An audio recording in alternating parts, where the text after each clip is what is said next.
ನಮಸ್ತೆ ಎಲ್ರಿಗೂ. ಕೆಲವು ಒಳ್ಳೆ ಸೈನ್ಗಳು ಯಾವುದಿದೆ ಮೇಡಮ್ ತೋರಿಸಿ ಅಂತ ಹೇಳ್ತಾ ಇದ್ರು. ಇಲ್ಲೇ ನೋಡಿ, ನಾನು ನಿಮಗೆ ತೋರಿಸ್ತಾ ಇದ್ದೀನಿ. ಇದು ಬಂದು ಸ್ಟಾರ್. ಈ ಸ್ಟಾರು ಈ ಅಂಗೈಯಲ್ಲಿ ಎಲ್ಲಾದರೂ ಇರ್ಬೋದು.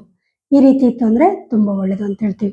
ಇಲ್ಲಿ ನೋಡಿ, ಲಕ್ ಲೈನ್ಗೆ ನಿಮಗೆ ಒಂದು ಏನಾದರೂ ವೆಲ್ತ್ ಲೈನ್ ತುಂಬ ಚೆನ್ನಾಗಿ ಹೋಗಿತ್ತು ಅಂತಂದರೆ ಸೊ ಇವ್ರು ಒಳ್ಳೆ ಬಿಸ್ನೆಸ್ ಮಾಡ್ತಾರೆ ಅಂತ ಹೇಳ್ತೀವಿ. ಹಾಗೆಯೇ ಜೀವನ ರೇಖೆಯಿಂದ ಕೂಡ ಒಂದು ವೆಲ್ತ್ ಲೈನ್ ಬಂದಿದೆ ನೋಡ್ಬೋದು ನೀವು.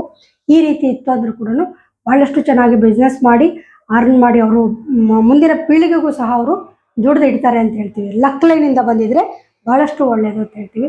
ಅಕಸ್ಮಾತ್ ಜೀವನ ರೇಖೆಯಿಂದ ನಿಮಗೆ ಈ ಥರ ಏನಾದರೂ ಬಂದಿತ್ತು ಅಂತಂದರೆ ಸೊ ಇದು ಕೂಡ ಒಳ್ಳೆ ಸೈನ್ ಹೇಳ್ತೀವಿ. ಬಟ್ ಏನಂದರೆ ಭಾಳಷ್ಟು ಜೀವನ ಪೂರ್ತಿ ಅವ್ರು ದುಡಿತಾ ಇರ್ತಾರೆ ಅಂತ ಹೇಳ್ತೀವಿ. ಜೀವನ ರೇಖೆಯಿಂದ ಒಂದು ವೆಲ್ತ್ ಲೈನ್ ಹೋಗಿತ್ತು ಅಂದರೆ. ಲಕ್ ಲೈನಿಂದ ಏನಾದರೂ ಹೋಗಿತ್ತು ಅಂತಂದರೆ ಇವ್ರಿಗೆ ಅಷ್ಟೊಂದು ಏನು ಶ್ರಮ ಪಡೋಷ್ಟು ಏನಿರಲ್ಲ. ಬೇಗನೆ ಒಂದು ಚಿಕ್ಕ ವಯಸ್ಸಲ್ಲಿ ಅವರು ದುಡಿಯೋಕ್ಕೆ ಸ್ಟಾರ್ಟ್ ಮಾಡಿ ಭಾಳಷ್ಟು ಹಣವನ್ನು ಗಳಿಸ್ತಾರೆ ಅಂತ ಹೇಳ್ತೀವಿ. ನೀವು ಕೂಡ ನಿಮ್ಮ ಕೈ ರೇಖೆ ನೋಡ್ಕೊಳ್ಳಿ. ಇದೇ ಥರ ಇತ್ತು ಅಂದರೆ ತುಂಬ ಒಳ್ಳೆಯದು.